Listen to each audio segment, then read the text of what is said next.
ಭಾಸ್ಕರ್ ಅವರ ನೇತೃತ್ವದಲ್ಲಿ ಒಂದು ತಂಡವನ್ನು ಈಗಾಗಲೇ ರಚನೆ ಮಾಡಿದ್ದೆ. ಅವರು ಕೂಡ ಭೇಟಿ ನೀಡ್ತಾ ಇದ್ದಾರೆ. ಯಾಕಂದ್ರೆ ಸಂಪೂರ್ಣವಾಗಿ ಪೊಲೀಸ್ ವೈಫಲ್ಯ, ಇಲಾಖೆ ವೈಫಲ್ಯ ಅಲ್ಲಿ ಎದ್ದು ಕಾಣ್ತಾ ಇದೆ ಮದ್ದೂರಿನಲ್ಲಿ.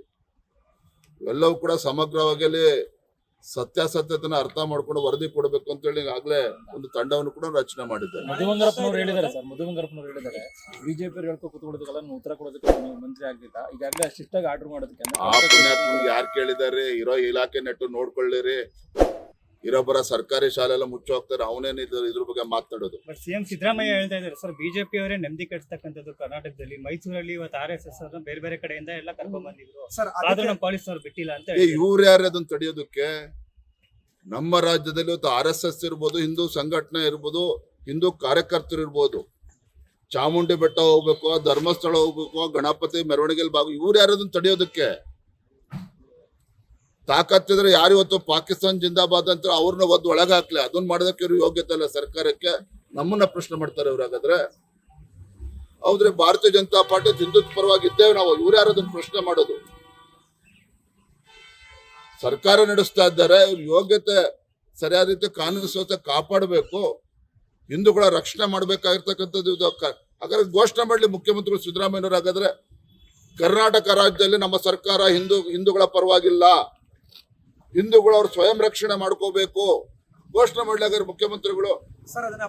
ಊರಿಂದ ನಾವು ಅರ್ಥ ಮಾಡ್ಕೋಬೇಕಾದ್ರೆ ಸರ್ ಅದನ್ನ ಪರೋಕ್ಷವಾಗಿ ಮಾಡ್ತಾ ಇದ್ದಾರೆ ಸರ್. ಸೆಪ್ಟೆಂಬರ್ 5ನೇ ತಾರೀಕು ಈದ್ ಮಿಲಾದ್ ಕಾರ್ಯಕ್ರಮ ಅರಮನೆ ಮೈದಾನದಲ್ಲಿ ಜೈ ಮುಸಲ್ಮಾನ್ ಅಂತ ಹೇಳಿದ್ದಾರೆ, ಜೊತೆಗೆ ಪ್ರವಾದಿ ಮೊಹಮ್ಮದ್ ಶಾಂತಿ ದೂತ ಅವನು ಅಂತ ಹೇಳಿದ್ದಾರೆ. ಅಲ್ಲಿಗೆ ಹಿಂದೂಗಳೆಲ್ಲ ಶಾಂತಿ ದೂತರಲ್ಲ ಅಂತ. ವಿನಾಶಕಾಲೇ ವಿಪರೀತ ಬುದ್ಧಿ. ಯಾಕಂದ್ರೆ ನಾನು ಆಗ್ಲೇ ಹೇಳಿದ್ನಲ್ಲ, ಈ ಮುಖ್ಯಮಂತ್ರಿಗಳು ಸುತ್ತ ಈ ರೀತಿ ಪಟಭದ್ರ ಇತ್ತ ದುಷ್ಟ ಶಕ್ತಿಗಳೇ ಅವ್ರ ಹಿಂದೆ ಸುತ್ತುವರೆದಿದ್ದಾರೆ. ಮುಖ್ಯಮಂತ್ರಿಗಳು ಸುತ್ತಾನೆ ಅವರ ಸುತ್ತಮುತ್ತ ಇರ್ತಕ್ಕಂಥ ಮಂತ್ರಿಗಳ ಹೇಳಿಕೆ ಈ ರೀತಿ ನಡ್ಕೊಳ್ತಾ ಇರೋದು ನೋಡಿದ್ರೆ ಖಂಡಿತ ಹಿಂದೂ ಕಾರ್ಯಕರ್ತರು ಅನಿವಾರ್ಯವಾಗಿ ಬೀದಿಗಿಳಿತಕ್ಕಂಥ ಪರಿಸ್ಥಿತಿಗೆ ಆಗ್ಲೇ ನಿರ್ಮಾಣ ಆಗಿದೆ. ಅದಕ್ಕೆ ಮುಖ್ಯಮಂತ್ರಿ ಹೊಣೆಯನ್ನು ನೋಡ್ಬೇಕು. ನಾಳೆ ದಿನ ನಾನು, ವಿರೋಧ ಪಕ್ಷದ ನಾಯಕರು ಅಶೋಕ್ ಅವರು, ಚಲವಾದಿ ನಾರಾಯಣ ಸ್ವಾಮಿ ಅವರು, ಇತರ ಎಲ್ಲ ನಮ್ಮ ಪಕ್ಷದ ಮುಖಂಡರು, ಡಾಕ್ಟರ್ ಅಶ್ವಥ್ ನಾರಾಯಣ, ಎಲ್ಲ ನಮ್ಮ ಪಕ್ಷದ ಮುಖಂಡರು ನಾಳೆ ದಿನ ಬೆಳಗ್ಗೆನ 10-10ವರೆಗೆ ನಾವು ಮದ್ದೂರಿಗೆ ಭೇಟಿಯನ್ನು ಕೊಡ್ತಾ ಇದ್ದೇವೆ.